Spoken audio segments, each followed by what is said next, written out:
Buhay pa talaga si Yuji Itadori at ngayon ay hinahanap na siya ng mga bagong generation ng modern sorcerers para tulungan sila dahil siya na lang ang nag-iisang pinaka-OP, pinakamalakas at master ng paggamit ng curse technique na maaasahan nila. Ang lahat ng yan at marami pang iba ay tatalakayin natin dito sa ating full chapter spoiler para sa Jujutsu Kaisen Modulo Chapter 10. Kaya siguraduhin nyo nang nakalike, nakasubscribe at na-ring nyo ng bell button para automatic ma-notify kayo pagka-release natin ng susunod na video. Kaya wag na nating patagalin pa, let's go! Ang title ng chapter na ito ay Majority Approval at sa pinakaunang parte ng chapter ay makikita natin na pinapanood nila Usami at ng iba pang mga members ng Jujutsu Headquarters ang tungkol sa nangyaring laban sa gitna ni Maru at ng matandang sorcerer sa pamamagitan ng isang footage. Dito ay kinakabahan ng ibang members ng Jujutsu Tech dahil napaka-delikado nga nitong sila Maru. Kung ganun na napaka-OP ng ability nila na kaya nilang i-manipulate ang cursed energy, isang napakalaking threat talaga sila para sa mankind.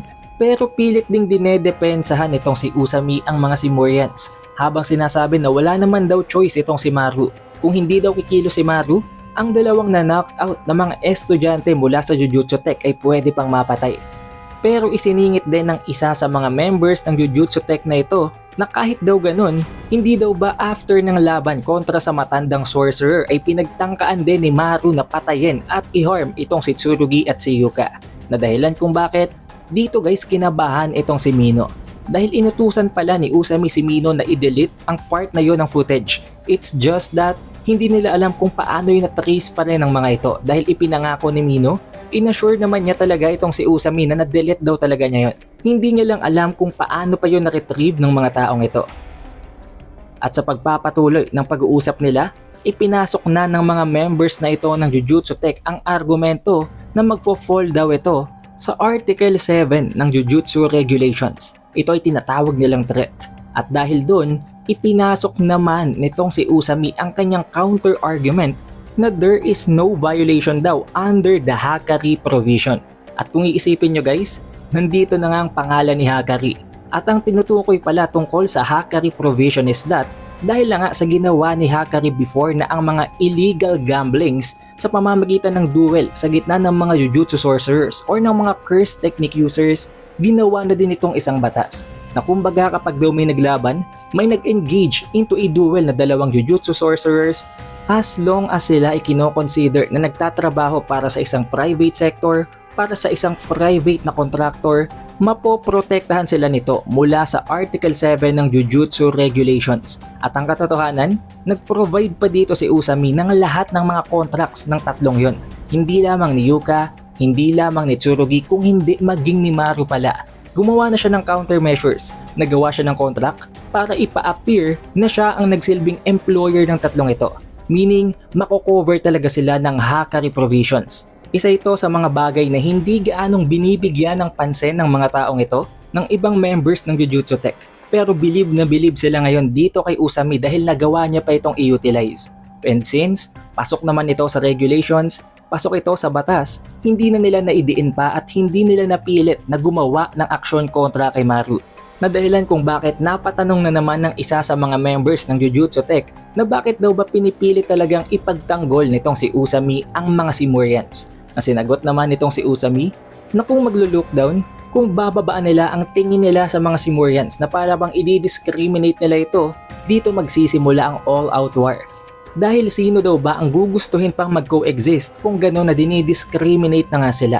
At alam din naman siguro ni Usami na kahit maglaban-laban sila ngayon, hindi sila mananalo sa mga Simurians. Knowing napaka-OP nga ng kanilang curse technique at may isa pang napakalakas na individual sa mga Simurians na si Dabura. At dahil dyan, dito napapasok guys ang ating GOAT. Walang iba kung hindi, si Yuji Itadori. Since alam nila na medyo gipit na nga ang sitwasyon, at kakailanganin pa nila ng mas malakas na manpower para kahit papano hindi isipin ng mga Simurians na inferior ang mga human sa kanila. At ang paraan para magawa yon is that hanapin ang pinakamalakas na nabubuhay na sorcerer, ang pinaka-mastered na ang kanyang curse technique, ang pinaka-skilled sa paggamit ng mga curse technique at iba't ibang mga martial arts. Walang iba kung hindi si Yuji Itadori. Kaya ibinigay na ni Usami ang final command na from now on, magiging seryoso na sila sa paghahanap ng lokasyon ni Yuji Itadori. Dahil isa lang naman ang rason guys, kailangan nilang strength nito ngayon. At ngayon na binanggit na ito guys, for sure mahahanap talaga nila si Yuji dahil ano pang sense ng paghahanap nila dito kung hindi nila ito matatagpuan. Which will mean also na makikita ulit natin na makipaglaban si Yuji. And then makikita na naman natin dito guys ang isa sa mga member ng mga Simurians, ang isa sa mga naging close na kakilala nitong si Maru, ni Cross at ni Dura na walang iba kung hindi ang lalaking ito na minsang sinuntok ni Cross. Pero dito guys, namomroblema sila dahil kontra pala ang isang ito sa coexistence. Gusto niya na makipaglaban na lang sila sa mga humans, i-take over nila ang Earth at para hindi na sila mapilitan pang makipag-coexist sa mga hindi naman nila kaparehong species. However, ang problem dito guys is that magkakaroon nga ng contradiction. Ayon dito kay Maru, gusto nga niyang mag-coexist at may iilan din sa mga member ng mga Simurians na mga refugees na ito ang gusto ding makipag-coexist. At isa na doon, itong si Dabura. Now although hindi pa yan confirmed guys, since medyo malabong translations, hindi ko pa masasabi yan. Pero yun ang nakita ko sa isa sa mga translators dito. Hindi naman nagtagal guys para nga maka-reach sila ng isang final decision, nagkaroon ng official voting sa mga Simurians na kung saan lahat nga sila bumoto, pero pagdating naman dito kay Cross, kay Jabba Roma at maging dito kay Maru, meron silang additional pa na mga votes na hindi lamang 1 vote ang maibibigay nila, mas mataas na puntos ang boto nila. Na dahilan kung bakit dumating na ang final decision, ang final result ng voting lines na yon at yun ay ang coexistence. We will also get to see ang napakatinding itsura dito nitong si Maru na hindi pa natin alam ang dahilan since wala pang ang malinaw na translations. Pero as you can see, galit na galit siya dito. Makikita din natin dito na nagkaroon na ng maayos na interaksyon sa gitna ng magkapatid na si Tsurugi at ni Yuka at sa twins naman na itong si Maru at si Cross. Hindi na sila gaanong nagkakaroon ng conflict at makita nyo din na nagpaplano pa nga sila na magbonding tulad na lamang ng paghahanap ng mga pagkain na nasa loob ng Earth. Marami pang bagay ang nag-take place sa chapter na ito guys, pero since wala pang ang official translations, hindi pa natin gaanong matalakay ang ibang pages. But the important part is, alam natin ngayon na buhay talaga si Yuji at alam din natin, na-confirm natin sa chapter na ito na papasok talaga siya sa kwento. Hahanapin na siya nila Usami at gagamitin siya nito bilang ang pinakamalakas na weapon ng mankind. However, that is where this chapter spoiler ends. Kaya naman siguraduhin nyo nang nakalike, nakasubscribe at naringin ang bell button para automatic ma-notify kayo pag release natin ang susunod na video.